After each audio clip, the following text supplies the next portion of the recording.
தமிழக சட்டமன்றம் இதுவரை பார்க்காத அனல் பறந்த விவாதம்.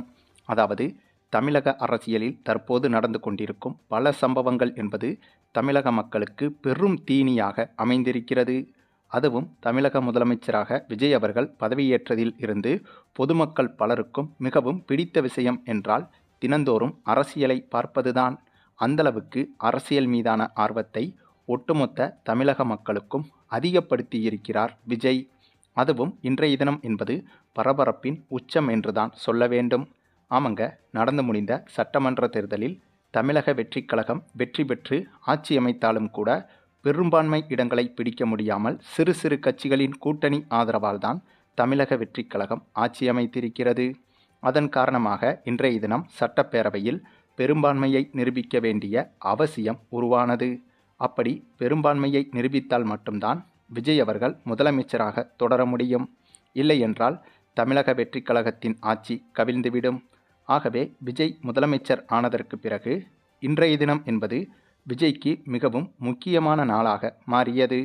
அதுவும் முதல்வராக பதவியேற்று வெறும் 4 நாட்கள் மட்டும்தான் ஆகிறது. இந்த சூழலில் இன்றைய தினம் விஜய் கட்சிக்கு தேவையான பெரும்பான்மை நிரூபிக்கப்படாவிட்டால் விஜயின் ஆட்சி கவிழ்ந்துவிடும் அபாயமும் இருந்தது. அதே சமயம் விஜய்க்கு ஆதரவளித்த கட்சிகள் என்று பார்த்தால் திமுக கூட்டணியில் இருக்கும் கட்சிகள்தான். ஆகவே அவைகள் ஒன்றாக சேர்ந்து இன்று விஜய்க்கு எதிராக வாக்களித்துவிட்டால் விஜயின் ஆட்சி கவிழ்வதை யாராலும் தடுக்க முடியாது. ஏனென்றால் அத்தகைய சின்ன சின்ன கட்சிகள் திமுக கூட்டணியில்தான் இன்னமும் இருக்கிறது. அதாவது விஜய்க்கு ஆதரவு அளித்த கட்சிகள் என்பது திமுக கூட்டணியில்தான் இருக்கிறது. திமுக தலைவர் ஸ்டாலின் சொன்னால் அந்த கட்சிகள் விஜய்க்கு எதிராக இன்றைய தினம் வாக்களித்து விடுவார்கள். ஆகவே அப்படி ஒரு சம்பவம் நடக்குமா அல்லது விஜய்க்கு ஆதரவாகத்தான் அவர்கள் வாக்களிப்பார்களா என்ற பரபரப்புக்கு மத்தியில்தான் இன்றைய பெரும்பான்மை வாக்கெடுப்பு நிகழ்வு தொடங்கியது. அப்படி தொடங்கிய இந்த நிகழ்வில் ஒவ்வொரு எம்எல்ஏக்களும் அவர்களது ஆதரவு குறித்து பேசி வந்தனர். அதே நேரத்தில் எதிர்க்கட்சி தலைவர் உதயநிதி ஸ்டாலினும் பேசத் தொடங்கினார். அப்போது இவர் பேசும்போது தங்களது கூட்டணி கட்சிகளால் தான் நீங்கள் ஆட்சி அமைத்துள்ளீர்கள் என்றும் உங்களுக்கு ஆதரவாக 1,70,00,000 பேர் வாக்களித்தாலும் உங்களுக்கு எதிராக மீதி 3 கோடி பேர் வாக்களித்துள்ளனர் என்பதையும் மறந்துவிட வேண்டாம் என்றும் இந்த ஆட்சி எத்தனை நாட்கள் நீடிக்கும் என்று பார்த்து விடுவோம் என்றும் தங்களால் தான் உங்கள் ஆட்சி இப்போது நடந்து கொண்டிருக்கிறது என்றும் அனல் பறக்க பேசியிருந்தார் உதயநிதி ஸ்டாலின். இந்த சமயத்தில் முதலமைச்சர் விஜய் அவர்கள் அமைதியாகவே பார்த்து கொண்டிருந்தார். இந்த காட்சியை பார்க்கும்போது உண்மையிலேயே பரபரப்பின் உச்சமாகத்தான் இருந்தது. உதயநிதி ஸ்டாலினுக்கு விஜய் என்ன பதிலடி கொடுப்பார் என்ற எதிர்பார்ப்பும் எகிரியது. அதுவும் நேற்றைய தினம்தான் இதே சட்டமன்றத்தில் ஒன்றாக இணைந்து செயல்படுவோம் என்றும் நாங்கள் உங்களை கோபப்படுத்தும்படி பேச மாட்டோம், ஆகா ஓஹோ என்று விஜயை புகழ்பாடியிருந்தார் உதயநிதி ஸ்டாலின். ஆனால் அடுத்த நாளான இன்றைய தினமே விஜய்க்கு எதிரான கேள்விக்கணைகளை கடும் கோபத்தோடும் ஆதங்கத்தோடும் கொச்சையாகவும் வெளிப்படுத்தி வந்தார் உதயநிதி ஸ்டாலின். பின்னர் இதற்கு பதிலளிக்கும் விதமாக முதலமைச்சர் விஜய் பேசும்போது உதயநிதி ஸ்டாலின் பேசிய ஒட்டுமொத்த கருத்துக்களுக்கும் ஒரே வார்த்தையில் செருப்படி கொடுப்பது போல ஒரே வார்த்தையை கூறி முடித்தார். இது அனைத்துக்குமான அரசு என்றும் இதில் ஏற்றத்தாழ்வு பார்க்க வேண்டாம் என்றும் வெற்றி பெற்ற நாங்கள்தான் எங்களுக்கு வாக்களிக்காதவர்களுக்கும் இப்போது உங்களை போன்றவர்களுக்கு முதலமைச்சர் என்றும் நெத்தியடியாக பேசியிருந்தார் முதலமைச்சர் விஜய்.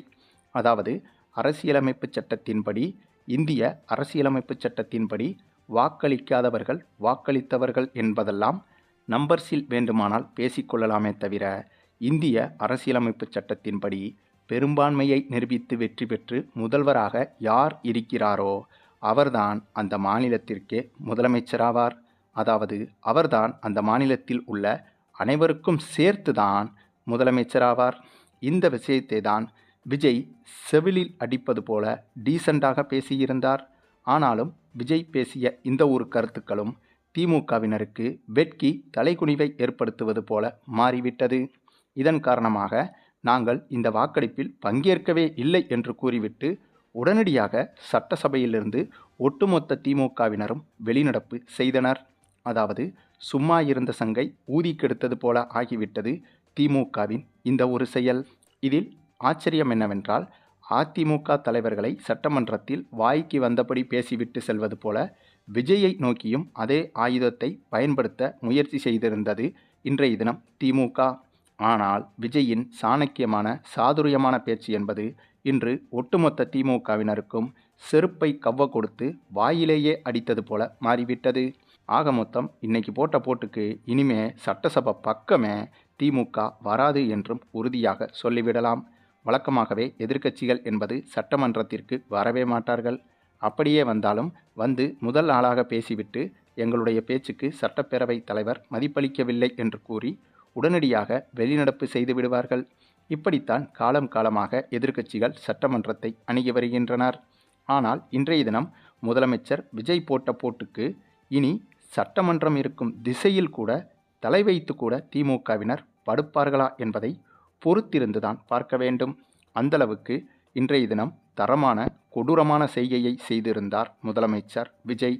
அது மட்டுமில்லாமல் திமுகவினர் வெளிநடப்பு செய்ததற்கு பிறகும் அடுத்த ஒரு அதிர்ச்சியும் காத்திருந்தது. அது என்னன்னா, அதிமுகவிலிருந்தும் 25 எம்எல்ஏக்கள் விஜய்க்கு ஆதரவாக வாக்களித்திருந்தனர்.